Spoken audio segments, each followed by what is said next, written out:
France Info. Il paraît que c'est la nouvelle névrose du 21e siècle, la nomophobie, c'est-à-dire l'angoisse d'être séparé de son téléphone.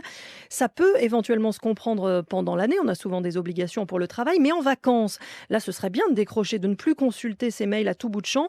On accueille notre invité juste après ce reportage de Charlotte Bechler à la rencontre de Français ultra connectés. On ne s'en rend même plus compte, mais notre portable est tout le temps greffé à notre main, dans le métro, à table ou même au petit coin.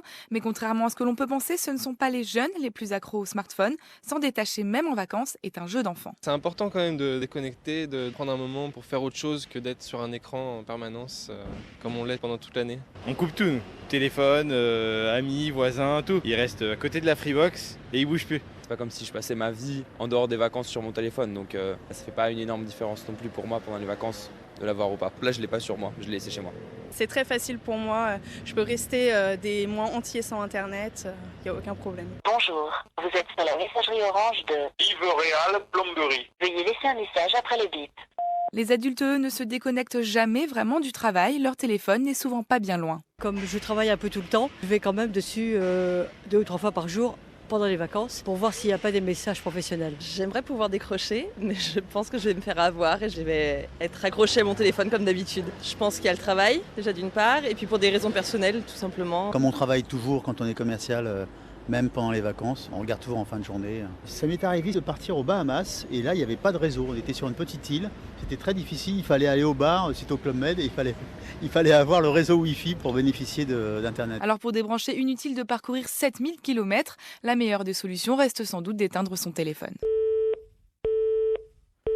Ah mais il y en a d'autres, des solutions. Bonjour Yannick Châtelain. Bonjour, allô Céline. Oui, allô, oui. vous me recevez? Bonjour Céline. Oui, je suis bien connectée avec vous, Yannick Châtelain, Alors, professeur. Attendez, j'ai plein de... Oui. Je vous en prie. Alors, je vais quand même vous présenter, professeur à Grenoble, école de management et auteur notamment de Mes mails, m'en mêlent. Lire vos mails, nuit gravement à ma santé, paru aux éditions Kawa. Vous vouliez rajouter quoi? J'étais un peu déçu. J'étais un peu déçu sur le 3e mot. En fait, j'avais choisi un autre mot, mais ça a été un peu censuré. Je ne comprends pas pourquoi. Par contre, j'arrive avec un nombre de bonnes nouvelles que vous n'imaginez même pas. Lesquelles alors? Alors, déjà, on n'est pas encore champion d'Europe de football. Mais c'est une affaire de jours, là. C'est une affaire de jours. Plus que 2 jours, oui. Ça va se faire. Plus que 2 jours, et puis ce sera fait. Par contre, et j'ai bien aimé le reportage là que j'ai entendu au niveau de vos auditeurs, auditrices qui témoignaient. On est déjà quand même on n'est pas les plus mauvais en termes de non-connexion à l'Internet, au réseau et aux écrans. Oui. Il y a des études qui sortent régulièrement, notamment des gens qui s'appellent Web Social et qui font des études. Les Français se connectent environ, on recourt à un écran, que ce soit un portable, que ce soit Internet ou autre, 6 heures par jour. Nos amis brésiliens qui jouent également au foot et qui jouent pas mal en règle générale, ils sont 13 heures par jour. Ah oui, on a encore de la marge. On a encore de la marge. Par contre, ce qui est drôle... Oui, on parle de plus en plus de digital détox, se désintoxiquer de nos smartphones et tablettes. Oui, alors ça me fait doucement rigoler parce que, de 2 choses l'une. Soit c'est une totale mystification. Je vous explique, les vacances digital détox, c'est super sympathique. Mais le digital détox, les vacances, elles devraient commencer en entreprise. Et comme l'ont fait remarquer d'ailleurs vos auditeurs et auditrices, ce qui est très intéressant, c'est que bien évidemment, il y a des métiers qui ont un rapport à la connexion, à leurs écrans, qui est différent d'autres métiers. Le rapport n'est pas le même. Oui. J'imagine bien que dans le milieu journalistique, le besoin de connexion est bien plus important que dans d'autres métiers. Mais il y a quand même des entreprises qui s'y mettent, qui impulsent ce mouvement de déconnexion. Vous n'êtes pas d'accord, j'ai compris. Non, c'est pas que je sois pas d'accord, on a tous signé des chartes. On a tous signé des chartes comportementales. C'est curieux, mais dans les entreprises, il y a des gens qui se comportent mal. On a tous signé des chartes informatique. Mais c'est curieux, il y a des gens qui visiblement l'ont signé, mais l'ont pas lu.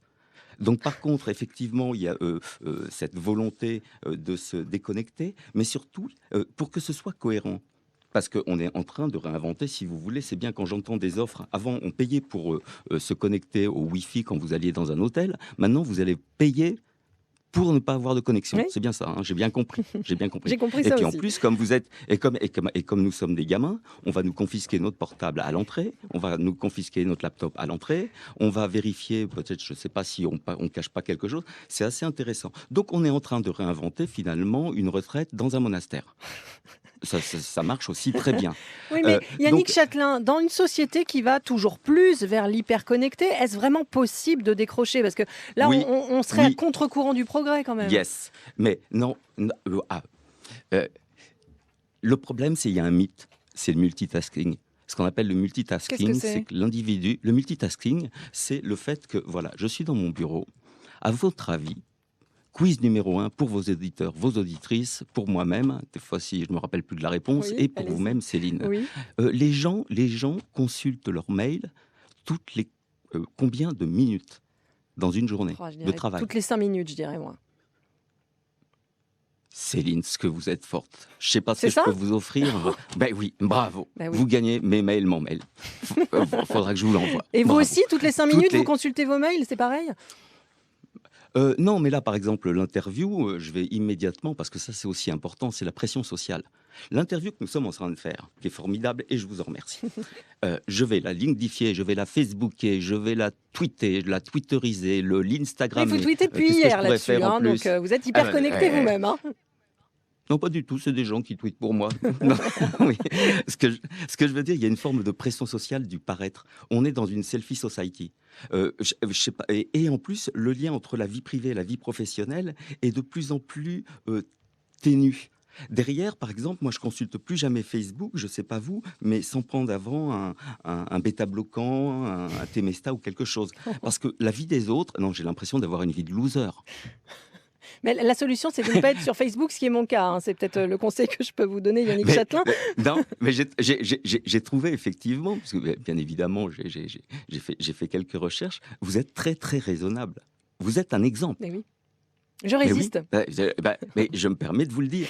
Et donc, ce que je pense, c'est que vraiment, si le mythe du multitasking, c'est-à-dire cette obligation, cette pression sociale de paraître dans l'entreprise, c'est-à-dire de donner à voir de ce qu'on fait en permanence, puisqu'en définitive, dans une entreprise, on est arrivé à un paradoxe incroyable, c'est-à-dire que plus la technologie, plus les gens sont près, plus elle éloigne, et plus les gens sont loin, plus elle rapproche. C'est-à-dire, c'est à la fois un outil formidable, par exemple, quand vous avez votre famille, vos enfants, vos amis, votre conjoint, votre compagnon qui est à distance. C'est bien sûr tellement formidable de pouvoir être proche. Et quand vous voyez deux personnes qui sont en face à face à une table et qui sont en train de consulter leur smartphone et leur mail, c'est d'une tristesse c'est quand même assez absolue. Et en effet, d'ailleurs, ce qui est intéressant, très rapidement, s'il vous plaît, Yannick Châtelain.